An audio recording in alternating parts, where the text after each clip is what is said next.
Even the specter of Watergate believes Trump crossed the line.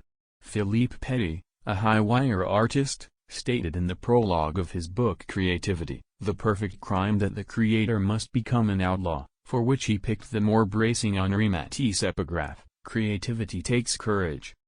In the wee hours of August 7, 1974, Petit, standing atop a high wire 131 feet between the Twin Towers in Lower Manhattan, walked his way into history. Some others called his performance, which included his back-and-forth strolling, lying down on the wire, and saluting the sky, the artistic crime of the century. Stevie Wonder's record "You Haven't Done Nothin'," a funk song with backing vocals from the Jackson 5, was released on the same day that Petit began his deadly criminal act. The B-side of the song, "Big Brother," is from an earlier album, yet the coupling makes sense thematically. Big Brother is a scathing criticism of a system of power that monitors and oppresses while widespread poverty and suffering exist. "We are shocked but not amused by all the things you say that you'll do," begins the song "You Haven't Done Nothing," a direct protest song against an unknown political figure. The next evening, in a televised address, that unnamed politician, President Richard Nixon, announced his resignation. For a hot week in August 1974, the spectacle of crime, whether embodied in a performance more than 1,300 feet above ground or by a dishonored commander-in-chief in the White House, took center stage. What Wonder's song interjected was the element of truth. "You brought this upon yourself," he sang. "We want the truth and nothing else." Who will write the protest song of the moment we're in now? A disgraced president still dominates our discourse, but the question of who speaks the truth, or what the truth even is, has become far more complicated. With the news this week that former President Donald Trump has been indicted on a total of 37 counts, including 31 related to the handling of national defense documents, marking the first time a former president has faced federal charges, it seems that the ghost of Watergate may soon have to adjust its position in history. Next year will mark 50 years since President Richard Nixon resigned as a result of the Watergate scandal. Given that the GOP has tried to position itself as the party of law and order ever since, it's ironic that the Republican nominee in 2024 could be a former president who has been indicted in more than one criminal probe, wrote Julian Zelizer. And yet, Trump denies any and all wrongdoing and continues to remain the leader of the pack. At this point, the odds of any other Republican usurping him still seem low. How did this happen?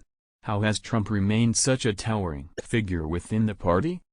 Addressing the details of the indictment, Norman Eisen noted that Special Counsel Jack Smith repeatedly cited Executive Order 13,526, which revamped the classification system for national security documents. Eisen helped write that executive order while serving as former President Barack Obama's special counsel for ethics and government reform. When former President Donald Trump took office in 2017, he left the rules in place. That will surely come back to haunt him in the classified documents probe, Eisen wrote. In each of his defenses, Trump is running up against the core American idea that no one, not even an ex-president, is above the law. The classification system and the declassification rules represented by our executive order are a central part of the legal limits that apply here, making this indictment the greatest legal danger yet for the former president, argued Eisen. It is one that he could have perhaps avoided if he had studied the order a little more closely, and followed it. For more. Jennifer Rogers, why time is of the essence in the case against Trump. All aboard for 2024. Clockwise, from top left, Florida Governor Ron DeSantis, former Vice President Mike Pence, former New Jersey Governor Chris Christie and Republican presidential candidate Vivek Ramaswamy. AP, Getty Images. Former New Jersey Governor Chris Christie and former Vice President Mike Pence announced their bids for the 2024 GOP presidential nomination this week. As Cup pointed out, the field is growing dangerously crowded, on both the right, with over a dozen GOP candidates so far, and the left, with anti-vaxxer Robert F. Kennedy Jr. and scholar-activist Cornel West joining the fray. Cup said the growing GOP cohort only helps pave the way for Trump to win the nomination. Again, I get it, Everyone thinks they can save the country. But there are practical matters here: name recognition, money, resources and, most importantly, math. After Pence's town hall on CNN this week, John Avlon wrote, "If a perfect Republican candidate was created in a lab, it would look a lot like former Vice President Mike Pence, an earnest evangelical, a family man with Midwestern modesty, a social and fiscal conservative and national security hawk." Avlon observed Pence's pretzel logic when it comes to his former boss and said, "If Pence can't gain momentum, it will say more about the underlying appetites of the current Trump coalition than it will about his conservative credentials." The death of televangelist Pat Robertson shone a light on how his 1988 campaign paved the way for the ascendancy of Trump, contended Nicole Hammer. Long before Trump leapt from reality television to the Oval Office, Robertson showed how a celebrity with no political experience could launch a national political campaign, she explained.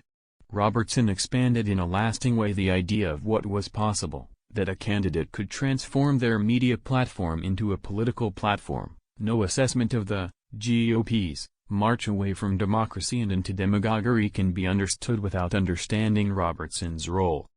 For more on 2024. David Mark, why Chris Christie has a plausible path to 2024 victory.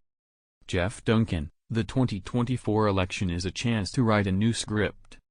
This drug isn't magic. Photo illustration, Jason Lancaster /CNN/Adobe stock.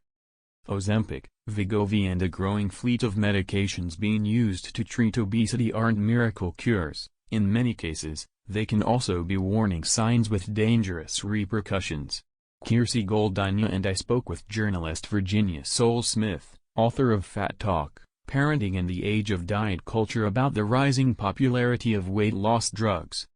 After our conversation, we wrote, "The harm in the popularization of Ozempic lies not only in its impact on otherwise healthy bodies but also in the mentality that accompanies weight loss culture. If we misguidedly assume that bodies are capable of becoming thin, and remaining thin, we give ourselves permission to castigate fat bodies for simply existing in their natural state," notes Soule-Smith. As she put it to us, if we can make fat people thin, does that make it okay to hate fat people? Ultimately, we concluded, this cultural permission to demonize fatness has devastating consequences, medically and otherwise. Fire in the Sky. Nick Anderson /Tribune Content Agency. What do you do when the air fills with smoke without warning? This week, the burning haze from Canadian wildfires forced East Coasters to confront the stark reality many Californians have been experiencing for years, reflected Tess Taylor, who shared her own experience and offered empathetic advice, both practical and existential. "There's a huge grief element to this, too," she wrote. "When we see smoke in the sky, we feel, in a new way, that we are losing a piece of the planet, of our lives, that many of us took for granted. For many of us, it's the moment when climate change hits home in a new, deeper way. We feel it in our lungs. So what can we do?" Laura Shifter posed that question after seeing the fog of pollution settle around her community in Washington, D.C. Driving home this week, my fourth grader sang a Taylor Swift song. The line "or it's gonna go down in flames" hit me and my stomach dropped, she wrote. As a society, we have a responsibility to prepare our children for climate instability, she asserted, describing how her family engages the topic. "We haven't thought about this as a singular climate change talk, but rather as part of how we talk, how we try to help them make sense of the world. We make it a mission to always be connected to solutions. The only way to prevent the dread and guilt from taking over is by taking action." Houston, we have a solution.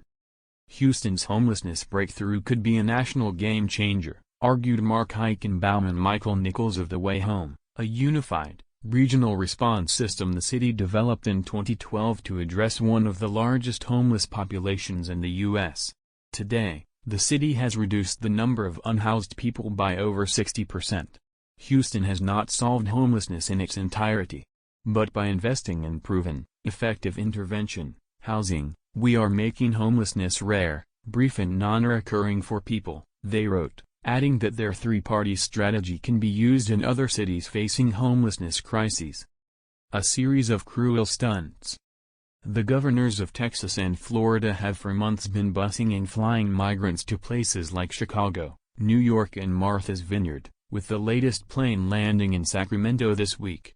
Lawrence Downs wrote that these vulnerable people are being used as props in a series of cruel stunts to put blue states and cities on the spot. It's a despicable tactic to amplify right-wing panic messaging, and it's particularly sad to see it working in my own state of New York. Eric Adams, the Democratic mayor of New York City, a place built by and premised on welcoming immigrants, has tried to ship the newcomers elsewhere in the state. But officials in wide-flight suburbs have declared emergencies, essentially telling him, "Hell no." Downs wrote, "Sheltering migrants who are poor and pursuing their legal right to asylum can be a hassle. It costs money and uses resources. Ellis Island was an expensive headache, too. Living up to principles is a challenge. Tossing them out is a tragedy." Accountability in Ukraine. Ukrainian servicemen ride by boat in a flooded neighborhood in Kherson, Ukraine, Thursday, June 8, 2023. Floodwaters from a collapsed dam kept rising in southern Ukraine on Wednesday, forcing hundreds of people to flee their homes in a major emergency operation that brought a dramatic new dimension to the war with Russia, now in its 16th month. AP photo/Evgeny Malaliga/AP. The collapse of the dam at Ukraine's Novokakhovka hydroelectric power plant is not only devastating for those who live nearby, it's also a nationwide disaster that could reverberate across the globe, wrote Frida Gitas. Those responsible for the calamity should be held accountable, she argued, adding, the broken walls of the Novokakhovka dam, with its destructive rushing waters, should strengthen the resolve of Ukraine's backers. Sports washing on steroids. March 31, 2023, Orlando, Florida, USA, the LIV logo on display at the entrance before the first round of a LIV golf event at Orange County National. Mandatory credit, Reinhold Mate USA Today Sports. Reinhold Mate/USA Today Sports/Reuters. There is much we don't know about how this partnership will play out, Aaron David Miller wrote in response to the PGA Tour LIV Golf deal that rocked the worlds of sports and diplomacy this week. But one thing is clear, this may be sports washing on a grand scale, but it's also far more than that. It's part of a broader 360-degree projection of hard and soft power designed to make Saudi Arabia a key player in the region and a pivotal one abroad with ties to all comers large and small. Miller addressed how this deal underscores Saudi Arabia's elaborate investments in sports as a vehicle of global influence and demonstrates how geopolitically, the Saudis are everywhere. A state of emergency. Hillsborough High School students protest a Republican-backed bill dubbed the Don't Say Gay that would prohibit classroom discussion of sexual orientation and gender identity, a measure Democrats denounced as being anti-LGBTQ, in Tampa, Florida, U.S., March 3, 2022. Octavio Jones/Reuters. This week, the Human Rights Campaign, HRC, declared a state of emergency for LGBTQ Americans and released a host of resource materials, including those designed to help LGBTQ travelers and those living in hostile states. And they're right, wrote Jill Filipovic, despite immense progress on rights for gay, lesbian, trans and other minority groups in the United States, we are in the midst of an expansive and ugly right-wing backlash to those rights, and it's imperiling transgender and other gender-diverse Americans and their families. Filipovic urged companies and others to heed the emergency, pulling financial investment from the states creating these conditions, no longer requiring or incentivizing physical presence in those states, and making it possible for more employees to leave states that are overtly hostile to their existence is the bare minimum that employers, companies and organizations can do. The new Apple Vision Pro headset is displayed during the Apple Worldwide Developers Conference today in Cupertino, California. Justin Sullivan/Getty Images. Peter Bergen, a blistering indictment of the Trump-Biden legacy in Afghanistan. Anna Homayoun, we're thinking about teens and social media all wrong. Rizwan Virk, how Apple's Vision Pro could change the world. Amy Bass, Rose Zhang is a reminder to sports fans, anything can happen. Marty Irby, I'm a former champion equestrian. It pains me to see so many horses dying on the racetrack. A prince goes to court. Britain's Prince Harry, Duke of Sussex, walks outside the Rolls Building of the High Court in London, England, on June 7. Hannah McKay/Reuters. Prince Harry stepped into a witness box in London this week, becoming the first senior British royal to testify in court since Queen Victoria's son, later King Edward VII, appeared in 1891 as a witness in a Baccarat-related slander case. Harry, who is suing the publisher of the Daily Mirror over dozens of articles published between 1996 and 2011 he says were based on phone hacking or other intrusive methods, endured cross-examination that was, at times, severe. The arrows aimed at Prince Harry in the courtroom were cheap shots, and telling ones too, wrote Holly Thomas, especially the ones criticizing his shoddy memory about the stories in question and impugning his intelligence. Thomas urged us to look at what our attitudes about Harry say about us. So much of Harry's life and experience is unrelatable and apparently contradictory. He loathes the press, but he's obsessed with it. He wants privacy, but he makes documentaries about himself. His down-to-earth third date with his now wife was a safari in Botswana. But no matter how hypocritical he may or may not have been, he, like everyone else who brings a claim to court, deserves justice. Disparaging Prince Harry may have become second nature to many, but it's a reflex that fortifies harmful stereotypes and diminishes the often somber issues at hand. All of us have fallen short at a critical moment. But none of us is ever likely to be judged as exhaustively, or as loudly, as Prince Harry.